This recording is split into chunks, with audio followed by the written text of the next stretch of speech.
Hello everyone. Today I'm going to talk to you about something very important. This might be one of the most important videos that you watch. I'm going to talk to you about betrayal.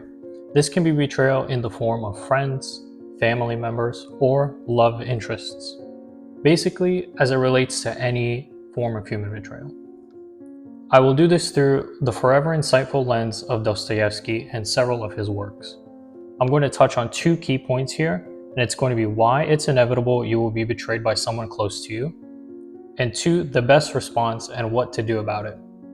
So look, I don't need to give you too many empirical examples here. I'm sure if you're a human being that has lived on this earth for more than 5 minutes, you've already have experienced some form of betrayal by someone close to you. And I would venture to say probably this has happened to you multiple times. You've experienced it in your subjective everyday life, and you've heard about it with celebrities and other famous people. Given you're all probably nodding and your head in agreement right now, I'm not going to go into too many, like any specific examples, but I kind of rather would like to explore the reason it's so prevalent in human nature and in human interactions in general. What is it about human nature that makes it so difficult to trust us? Or as a Kant quote that I'm often reminded of says, "From such crooked wood, nothing straight can be fashioned." There seems to be something inherent in our very being that makes it so that we cannot be trusted.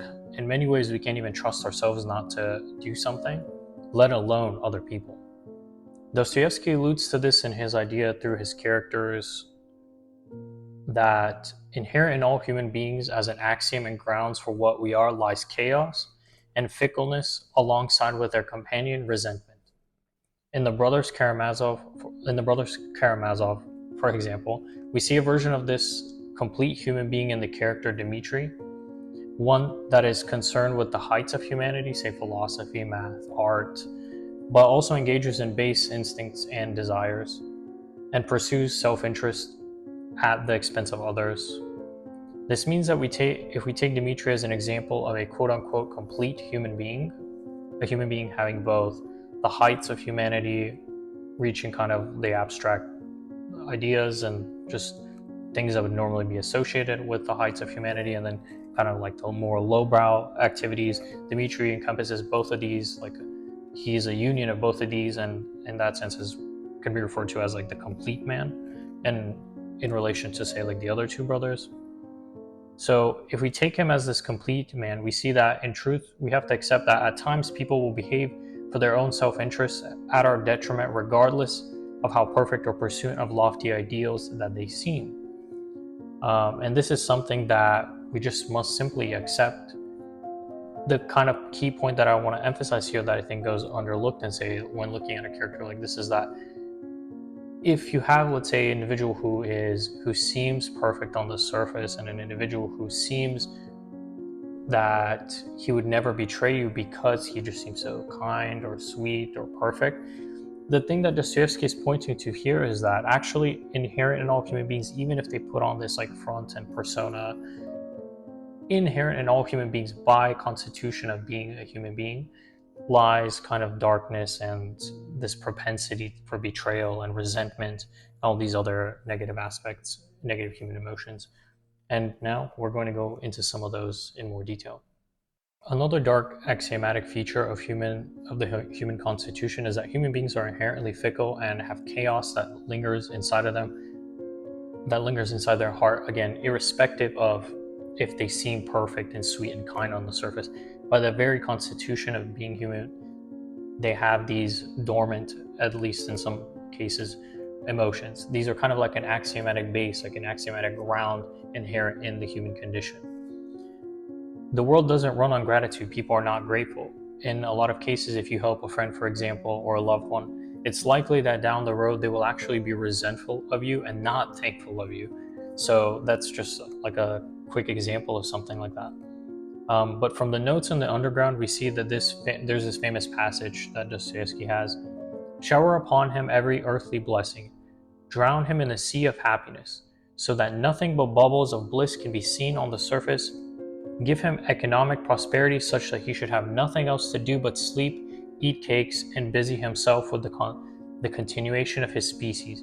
Even then, out of sheer ingratitude, sheer spite, man would play you some nasty trick.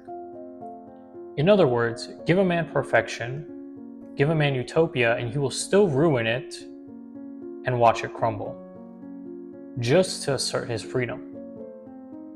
And then this last example that I want to look at is from Dostoevsky's The Short Story, The Dream of the Ridiculous Man. Again, we see that in this short story, human nature sabotages utopia.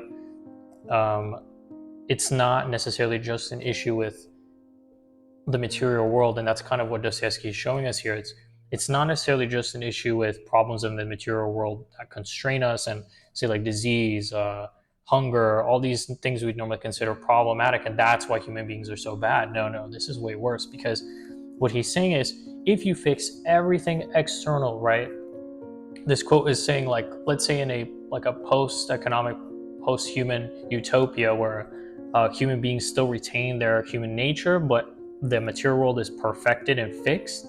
He's saying that in such a world, human beings will still try and find and create chaos just because to exert their freedom. It's like an internal drive, an internal desire. So it's not about perfecting the outside material world. The issue lies within, and that's kind of the whole point of this, where the problem lies within our very core, our very being as human beings, not just with materiality and its constraints. Now, I know at this stage many of you are thinking, oh, what a cynic view. Not all human beings are like this. For the 5% of you that do feel this way, though, I would say that Pascal's wager, namely in our context of, even if you think this view of human nature that I've presented here is bleak and incorrect, it would still make sense to kind of consider the solution I'm going to propose, which will help you irrespective of which view of human nature is ultimately correct, whether you think this description I've given is way too dark and bleak and cynic.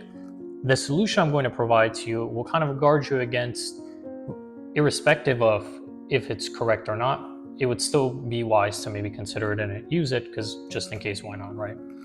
And that's kind of like Pascal's wager in his argument in other relations. So irrespective of which one is ultimately correct, when it comes to the axiomatic propensity for betrayal and chaos, the only thing we can do about this truth is accept it and come to terms with it. In other words, Sophocles here has some insights, right? So Sophocles' main truth regarding human tragedy is that we cannot prevent tragedy. However, we can come to be aware of it and to accept it. And in our case, of course, here, we're not just referring to human tragedy in general, but we're specifically referring to the case of the tragedy of betrayal.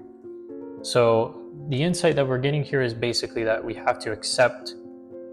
first have to accept that this is a condition of our subjective experience, that the other has this propensity of betrayal regardless of what kind of human being they are, regardless of what kind of human being they might seem, right? And you can of course empirically see many examples of this, from the people who are supposed to be the most holy to like just the average human being. So now the solution, you're like, great, let's say most 90% of you are buying into this from your experience and from these ideas I presented here, that there's kind of a fundamental ground in human beings that makes this propensity exist in all human beings, unless you fundamentally change that human nature through some genetic editing, CRISPR gene tech, or like something else, right? So let's say 90% of you have accepted this view. So now what's the solution? In my view, this does not end here, right, with just mere acceptance in the Sophoclean manner. Yes, there's nothing we can do about how the other behaves, but what we can do to both at the same time reduce the chances of being betrayed and also make sure that even if we are inevitably betrayed, we will still be fine. And that is to work on improving all of our capabilities, right? So beauty, intelligence, command of language, social understanding, wealth, basically take all of your faculties, abilities of how you conceive them and try to improve on them in every possible way, every single one of them as much as you can, right? And the response, I think this is a response to reality, where it's a reality, you're responding to reality in strength and striving towards excellence in every facet of your life. By tending toward perfection, by approaching this limit, you provide value by mere association of you, at least to other people, and reduce your chances of being betrayed. Because they would, if you're so great, they would, even to just be next to you, even to just get any attention from you would be fascinating for them. And then you're also more likely to maintain loyalty by being valuable and providing value. So if you provide value to them, of course, they're even less likely to betray you. But this kind of situates the grounds for what reducing the ability of for people to exercise this kind of underlying hidden tone of betrayal. And then even if they do exercise this kind of hidden underlying tone of betrayal and chaos that lingers within all, well, you'll still be okay because you're so great and perfect that if you needed to, let's say, find new friends or romantic interests, not family, I would think, but and what I'm saying is you would be able to replace them, and you have no trouble finding other people and other human beings to, find a warmer connection with, and maybe people who don't easily succumb to these kind of inherent desires of chaos and desires of chaos and kind of just fundamental features of humanity. So you might think, okay, this is interesting, but why does this work? Why does this approach of trying to tend towards perfectibility and all of your facets make it, first off, easier to maintain people in your life and less likely they'll betray you? And in the case that they do betray you, you wouldn't really care. So why does this solution work? You might be asking. You're thinking, okay, this sounds interesting. So approaching this limit of perfection conceptually is like approaching an ontological God as the ultimate being. If you take away a person or person from this ultimate perfection, does it stop being any less perfect? The answer is obviously not, right? If you take something away from infinity, it doesn't stop being infinity. If you take perfectibility from an ontological God or unity, it still doesn't cease to be perfection and unity, right? So obviously not. The perfect being would not even notice, right? It is so close to getting to this limit point of perfection, right? So if you imagine, again, this common example I give, a sequence of sets approaching the limit, right? In this case, the limit being like ontological perfection or God or however you want to refer to it in unity. The more effective you become at fixing and eliminating this problem of fickle and chaotic human nature, right? And the reason that this happens is because in this example that I'm giving, if you're taking away anything from perfection, it doesn't stop being any less perfect. And a concrete example to explain this would be, think about like maybe a famous celebrity or just a famous individual that you're thinking about. And if they're well-rounded and they have a bunch of these features, think about how unconcerned they would be if certain people in their life betrayed them, whether family members, again, love interests, or friends. They already have so much going on in their life. They're so close to this they're getting closer to this perfection of unity. They're along the sequence somewhere. They're not, of course, at the ultimate heights. I would say most human beings probably would never ever get there, but the closer you get, the more you can deal with this problem of betrayal. And if you think about this individual that you have in mind for you specifically, think about it. If a friend of theirs left them and betrayed them, right, they might be surprised or hurt, but it wouldn't linger as long. They probably wouldn't care. And honestly, a lot of their friends and family and other people would not want to betray them. Why would they want to betray them when this is an individual who is so great that just being around them adds value to their life, and let alone if they even give value to their life, right? So that really reduces the chances and keeps this kind of hidden chaotic propensity that exists in all human beings, irrespective of how nice they are, to just kind of be suppressed. But even if they do, there's that chaotic freedom that rises up, and they just betray them because, oh, they're so perfect, they're so great, let me just betray them. They wouldn't really care. It doesn't matter to them because, like I said, if you take away something from infinity, if you take something away from unity, like small pieces, it's still infinity, it's still perfectibility, and it wouldn't even be concerned. So that individual you're thinking of, they would probably just go on right along their life. Maybe they'll think about it for a little bit, but so what? And that's why I think this solution is so effective. But I also want to address something else, so let's think about this too. Now, I presented a very bleak picture of human nature here, and probably some of you are despairing and you're thinking, okay, well, so the only thing I can do is improve myself as much as possible because I can't do anything about this darkness that exists in all human beings, so I have to just accept it and just perfect myself as much as possible to try to at least mitigate it. And then when it does happen, inevitably, I can at least respond to it better and not have any issues. And so this might present like a very cynic and bleak view to you, but I just want to say this point, well, this might help you a little bit, where I don't want you to despair just because there's a limit to how much you can trust any human being, even those closest to you. Just because there are human beings that are valuable does not mean you cannot enjoy your time with them, right? Before the betrayal, if in all likelihood eventually it will come, I very much think that kind of Nietzschean approach of life idea and approach of life affirmation here applies very strongly here. You should enjoy your time genuinely and with full ferocity, even knowing that they're human, and because of that, there's only so much that you can trust them. The sun sets every day, but that does not mean that we should not enjoy our time in the sun.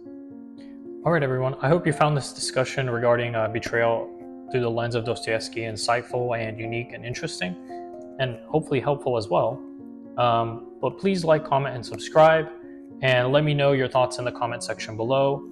I have many more of these type of videos coming, so stay tuned for those, and have a great day. Thank you so much for watching.